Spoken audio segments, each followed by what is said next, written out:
that the bird is faster moving its wings and it's large in the frame from top to bottom. If your bird's mostly in the middle, top, you won't see it. If it's in the smaller part, you won't see it. Dwayne Patton had a really good example. I'm giving him a lot of shout outs for his videos.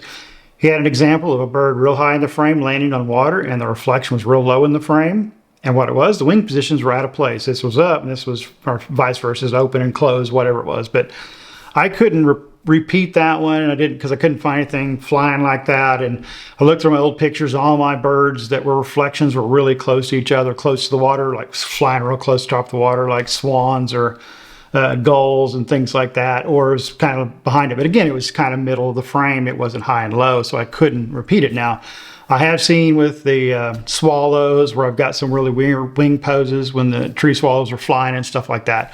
So you can see it. What I see mostly in my pictures is maybe a shift in the picture where it's, you know, this side looks higher than this side sometimes. I've seen a few times where it's done that and stretched. And why is that happening? And maybe the log looks thicker or the animal looks skinnier or fatter. So what's happening there is user issue along with the sensor. So what's happening is this barrel, this camera may be moving. You may be just breathing, shaking when the shutter went off. And the other thing is maybe you had where it was the barrel was rolling. So you had a little bit of railroad. And that's what I noticed mostly when I'm up here trying to shoot. And this hand or this left hand, especially today, like the wind was blowing me real hard, this camera would buff it a little bit, or I would do that, or I was, you know, this is heavy, so sometimes the arm shakes a little bit. And that's what causes that rolling shutter. It's shooting fast enough, and you get a little bit of weird twist, real fast twist of the camera. So it's not only the subject, it's also the camera. So you got to have both things going. Image stabilization helps, but you know, when you're moving and stuff like that, it can be detrimental. So that's kind of what's going on. And actually, I had the stabilizer off on this lens I just noticed today. So it was only in-body stabilization for this lens today. So if I probably had it on, I probably wouldn't have had as much as that twist and jump that I saw today. But so it gets into that sample size too. With the R5, I'm shooting 12 frames a second. With this, I'm shooting 30 frames a second. And what means is I'm seeing twice as many pictures taken. So the rolling shutter I have on top of the slower speed out than the R5 on the readout speed is I'm seeing more images. So I'm seeing more times I'm seeing that rolling shutter effect. Now, it does exist on the R5, but it's not as bad again because the readout speed on the R5 is faster than the R7. Is it an issue? Well, with me, for what I'm doing, 99% of the time it's not an issue, because if I'm shooting 60, 90, or 120 shots, maybe if I'm really getting after it 30 frames a second, I'm feathering that, because I can get that many shots if I feather. I'll have some gaps in there, real rap, that kind of stuff. And I've got, let's say I got 100 shots of this moose walking towards me, and I'm just, you know, I'm really going nuts because he's kind of, maybe he's walking his head, moving or doing this, because that's why I'm taking so many shots, because all those little micro movements you really maybe want to catch when he's moving like that. I'd find that right head pose, the right ear, one of the ears dropping, something, I don't know why, but anyway, I take a lot of pictures, that's what I'm saying. And when I'm reviewing the picture, out of 100, I may see 15, maybe 20, and that's the high rate. Usually it's about 5 to 10. Let's say it's a high rate I've seen because I was shaking and moving on top of the readout speed. But that means I still have 80 to 90 images that don't have the rolling shutter. And when I do see them, it's usually like the moose looks a little skinnier, a little fatter, or I can see a little bit of the up or down shift warp due to me doing the barrel roll a little bit, because I'm holding it like this. I'm holding this foot out here, and I got this hammer on this, so my rotational kind of goes to the left sometimes, especially when that wind hits me, because today it was windy. So, you know, that's kind of what the rolling shutter is. So yes, you're going to experience a rolling shutter on this camera. But what I'm going to tell you is the only cameras that don't have this rolling shutter issue right now that I'm aware of, I'm not talking about the Lumix or Panasonic, because I don't know anything about those cameras. I don't review them. I look at the Sony, the Nikon, and the Canon. That's just the three that I look at and I research, because those are the three that I'm kind of interested in. If I want to maybe pick up another camera, or I have other people that shoot, those are the three that I see around me all day long. And some people will ask you, hey, how do I do this? And if I kind of know the camera, I can kind of help my fellow photographers out to help with their camera, because maybe I watched a little bit of how the camera works, how the setups are, and maybe I can fumble through the menu. And the only ones I know of right now is the Sony A1, which is backside illuminated and stacked sensor. The Nikon Z9, same thing, stacked sensor, backside illuminated. And the Canon R3, that's backside illuminated sensor. So those three won't give you, because their readout speed's extremely fast, so you shouldn't see the rolling shutter. Now, there's probably times you probably could, but that'd be really extreme circumstances. And those cameras are 5500 to 6500. This camera is 1500. So by saving $4,000, I can live with that rolling shutter if it was me, if this is my only camera. It's not, I have the R5. But if this is the only camera I had and I'm saving $4,000 and I get 70 to 80% of my shots that are not rolling shutter out of 100, I think I could live with that. That's my philosophy on this camera. $1,500 and I get the little bit of rolling shutter, I'll live with it. It's fine with me. And the last thing is how do you negate that rolling shutter? Well, if you've got a fast erratic bird or really fast movements that you have to capture it all, throw that sucker in mechanical shutter, done. Now you can't use the raw burst mode because that's only going to be an electronic. When you kick a raw burst, it's going to throw your cam in electronic. You can't do mechanical. But if you have a time where you keep seeing it with whatever subject you're shooting and you've got these crazy movements, then shove this camera in mechanical, you're still at 15 frames a second. Now remember, that's faster than any camera we had 2 years ago. All of them. All right, what we're going to talk about next is going to be the weather sealing on the Canon R7. If you watch my bear video, you'll know that I put this camera through a torture test. It should not have been put through, but I did because I forgot to bring the raincoat for this camera. And it got rained on for a good 5-6 hours, and probably about 3 or so hours into it, some of the buttons didn't work. The menu button, the playback button, the Q button, the set button on the back to get in the back menus on the LCD, the info button, things like that, those all stopped working. But I would turn it off, the camera, for a few seconds and turn it back on, and then they would work again. But after a while, after about 4 hours, those buttons all stopped working. Even the flipping the camera to video did nothing. The only thing that worked was having it in stills mode, running the ISO, the shutter, hitting the focus buttons worked fine, so all those buttons up top worked, and hitting the shutter, so I could still take pictures and focus and all that stuff. Everything worked fine, but those stopped. And one of the things I think is possibly those buttons that went out, they probably sensed moisture, and something in this camera said stop sending a signal, maybe to not blow the camera, I'm guessing. Because it's weird that only those went out, and turning them on and off worked, and after a while none of it worked. Probably because the moisture sensor in there kept saying, moisture, be careful, turn those off. But for some reason it left all the other buttons work fine. They never gave me a glitch on the autofocus or the shutter, the ISO, none of those, the scroll wheel, the joystick all worked. But those other ones, those cursory buttons that aren't, really core to taking a picture, didn't work. So maybe there's some type of tripping mechanism in this to say, hey, I sense moisture, go off. I don't know, that's just me a guess, but the only thing I can think why it worked that way. And yes, there was one break on this camera, and that was the on-off button switch.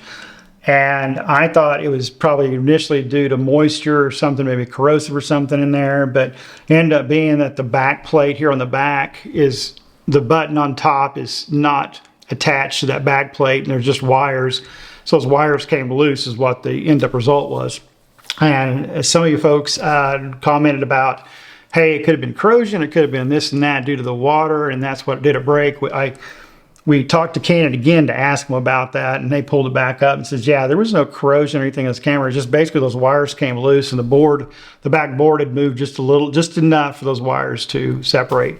And that's what I want to ask you guys in the comments. If you've had any problems with your on-off switch, let me know in the comments if you've had it. I've been searching Google trying to see if I see any other cases of this on-off switch and the wires separating, and I haven't found any.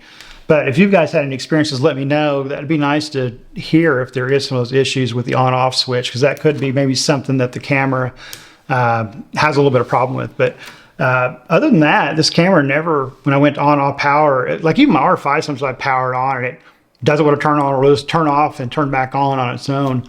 This camera's never done that. But my R5 is, getting closer to 3 years old, or however long. I bought it when it first came out, however old that is.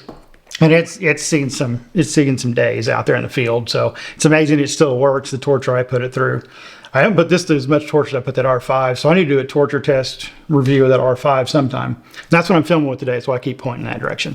I'm filming with the R5, so I've got that 30-minute time limit that this doesn't have. That's another thing I should have talked about in video. This does not have a timer limit, so I can record this as long as I want when I want to do video, as long as the battery holds up. So yeah, so weather sealing on this I think is really, really good. Yes, if any camera you're going to take out in the rain, put a raincoat on it. Don't do what I did. Don't pull a Scott and get your camera too wet. But I was out today, probably 2 or 3 hours of this thing with nothing on it. The hot shoe cover missing, all that stuff. The camera never glitched once in the whole day. And it was a little heavier rain than I had when I was with the bears today. So, and it was a lot colder too. But yeah, the weather seal on this after 3 months has held up really, really well. It's held up to sand, it's held up to mud, it's held up to rocks, it's held up to kind of bumping into some stuff. It actually today, it fell off the mount. I bumped the freaking, I bumped the latch with my strap on my camera, and it hit that and it fell off. Luckily it fell off LCD down on the ground in the dirt dirt mud. So nothing got in the sensor, which is really good. Didn't anything hurt it. In fact, wasn't even muddy really, so it was pretty nice. Lucky for me. But anyway, so yeah, weather sealing after 3 months, really, really good. I think it's nice. At least for the price range, it's really nice weather sealing for this price range. I'm happy with it. Next up, let's talk about the autofocus. To me, that is the most amazing thing about this camera at $1,500 for this camera. The autofocus system. The autofocus system on the R7 is not the same as the R5. It has the same trickle-down technology from the R3. It's really close. The R3 is going to beat it for several things. One is the power that it passes the motors and the lenses, so it zips focus. Because when I had that R3, when I was playing with and testing it, I'd hit that focus and jump instantly to that subject. This one jumps really fast too, but not near as fast as R3 because of the focusing system. It acquires in the same way. You can put zones, and it'll grab in zones, you do the whole area just like the R5 it'll grab. It is quicker to me to grab a spot on a bird flying just by a hair than the R5. I think it stays, the blue box says it's stickier on this than it is on the R5. Am I seeing that? Like, see the birds moving and stuff, and where it's telling me the autofocus is staying on it. I believe it is. I've seen a few times that I don't remember if when I was holding the shutter down, did it get out of focus as I let go of the focus button and it moved out when I got a couple extra images. Could be. But I'm not really seeing during the middle of the shoot that focus going in and out. I'm really seeing it on the tail end or the beginning as I probably hit the shutter too fast for head focus or too far after because I got too excited maybe doing a shot. So also, why is this different than the R3 on autofocus? Well, that goes to the sensor. So the sensors on this camera and the R3 are vastly different. That R3 sensor is amazing, but again, we're talking about a camera that's 4 times more expensive than this camera on that sensor. So the sensor readout speed and the way the sensor sees things is also going to affect rolling shutter like we talked earlier, but it's also going to affect your autofocus. So think of it this way. With me, I'm nearsighted, and it's getting worse as I get older. So something at distance to me, I can't see the details much when it's way out there. Like today when I found the northern hawk owl, I saw it fly, I knew it went to this tree, I looked at the tree, I go, oh, there it is. Picked up my camera to focus on it, it was a wasp nest. The bird had flown a little right of that when it was actually in the next tree. I thought it went to that tree, but it went to the tree behind it. But I saw that shape because the sun was behind everything right then. So all I could see is the shape of when it landed. So that wasp nest is a small one. It looked about the same shape of an owl the way it was, with the tail and everything. And so that was my eyes being bad. But somebody else with better eyes would have saw that and actually could see more detail of the outline of that wasp nest. Go, oh, it's a wasp nest, so where is the owl? The owl happened to be the tree behind it. So once I focused on the wasp nest, then I saw the other shape behind it. Oh, there's the owl. So somebody with better vision, let's say that's the R3. Somebody 20/20 vision can make everything out. That's the R3. Let's say the R7's me. It can't see as well. And that's really what it is. The sensor's not as good. It doesn't read light, doesn't read contrast as much as that R3 or even sometimes the R5. And so when it tries to acquire the contrast that it needs for the algorithm, so your eyes are the sensor, as your eyes see it, goes to your brain, and that's the processor, the Digic-X processor. So as this camera sees it, with my eyes, not as good, and it goes to try to interpret it, it says, well, here's what I see. I don't see the contrast around the eye, or like that wasp nest. I don't see the little lines and the different stuff. I don't see eyes. So it doesn't find any. The better R3 with the better sensor, with better eyes, will see that bird, and it'll see all the parts of it. It goes, okay, there's an eye. It sees more contrast and light. How do you overcome that with the camera? Just like you did with the R5 sometimes, you have a lock on, it doesn't see the eye, but I know there's an eye there. You raise the ISO, which gives more light, gives more contrast, and now my eye, since I've got a better light on it, or I've got a better focal on it, it goes, oh, there's the edge of the eye, so there's an eye, or there's a head, there's a body, those type things. So that's why it has maybe not as good as hit rate as maybe the R3, but again, 4 times camera. R5, 2 times camera. It has a different focusing system, but it has a better sensor and has better with the light, and it thinks it sees a little bit better. Now, it's pretty close on the R5. Point again, I'm recording this, I'm pointing over there. That's the R5 sitting over there across the room from me. So that's why the autofocus differences you'll see. And that's why sometimes you'll see it in busy areas where it will hunt sometimes.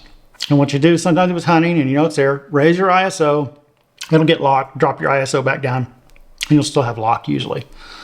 So that's my weird analogy on how this works with the sensor and the processor. Your eyes and your brain. Your eye sees it, that's what captured it, passes to the processor, so here's what I see. And then it's got to process this algorithm, go, where's the eye, where's the head, all those type of things. So that's why that's different there. So after 3 months, what do I think of that autofocus system? I think it's great. For $1,500, it's a little bit better than my R5, and my R5 is phenomenal in autofocus. If something flies out there, it grabs it instantly. That's the thing I like about this at distance. These both will grab an animal or a bird or something like that. So if it's flying kind of weird or out there in the distance, it will find it. It won't hunt. If it's something busy, something the same color, is too dark, both cameras will hunt. The R3 will hunt a little bit too, but that has a tons better sensor than this sensor is in here. But yeah, the autofocus system on this, especially $1,500, is phenomenal. Here's why I would say that. With the R7, I'm not worried about getting autofocus. It's going to grab autofocus, and it's going to grab it instantly. It's not like it hunts for it. Where is it? It just goes. What you will see sometimes it'll go body, head, eye sometimes. But most of the time it goes right to the head or right to the eye. It'll do a block around the head of the eye. That black bear, there's no contrast on a black bear. This guy had a tan snout, but their eyes were really hard to see because they're so small and they're so black, and that bear was 80, 90 yards from me and 30, 40 feet up in a tree. And it would still find the head, and sometimes it would go to the chest, but it would find the head of the body of the chest and it'd find the eye. If the bear turned towards and looked right at me, it'd find the eye. I thought that was a good test of autofocus. So what I'm saying is I am not worried about this autofocus. It is going to hit what I pointed at. I don't have a problem with it. Again, when people are saying they have a problem with autofocus, if you've got an EF or an RF lens, a Canon lens, just raise your ISO a little bit, try to hit it, or single point it, or maybe you've got too much other clutter. So sometimes you have to single point to get it. The moose today, this morning I was shooting, I had to single point it all the time because I'm trying to shoot through grass and there is no head for me to see. So there's things like that you have to do regardless of what camera you have. So yes, let me shut up and quit talking about autofocus. It's great. It's awesome. I love it for $1,500. Remember that. $1,500 camera, not a $5,500, $6,500 camera. Remember that, okay? Or even the R5, $4,000 camera. Temper yourself with what you paid for, what you're getting. Remember, what you pay for is what you get. And you're getting a lot more than this thing should be popping you at $1,500, I believe. So yeah, autofocus, pretty good. With the EF lenses and the RF lenses, the autofocus works great. It's pretty flawless. With the third-party lenses, yes, there is some patches and some settings you can change to make those lenses work a little better, but they still will have, people will call it pulsing issues. I just call it that it's losing focus. It doesn't know exactly where the focus is. It may say, here's the focus, but again, the motor has to adjust down to that focus speed, because there's times when if I've got a long rack, I'm close to far, what I'll see is it try to come back. I'll see the blue dot as it's trying to rack the focus back. It says, hey, I see the eye, it's right here, as it brings the focus back in. And I think what's happened also, because that discussion between the camera body and the lens, saying there's the focus to here, run the motor here. And I believe that motor is not exactly tuned for those cameras, and it's just missing someone. That's why you'll see a pulsing issue, I think, too, that it sees that the motor and the body are getting confused with what it's telling it to do, and it jumps around. That's where the pulsing is. But there's people have found, I think Dwayne Patton and some others had found, mentioned Dwayne again, they've found some stuff and some settings that work a little better with those Sigma and Tamron lenses with the RF bodies. So go check his video out and look at those if you want to use that. But what is my advice on third-party lenses? This is me, okay? This is not saying I'm going to do this, but it's me. I would just get rid of those. I know they're $700 to $900 or $1,200, what you can pick them up for new and used. But I would get an EF 100 to 400 lens myself. And those are $1,000, $1,200 used easily. They're a lot more new, of course, but if you should be able to find those used. And the good thing about those, you can stick 1.4 or 2 times extenders you can find used also. So, 1 to 400, you're sitting at 640 millimeters at 5.6 or 400 millimeters at 5.6. That would be my advice.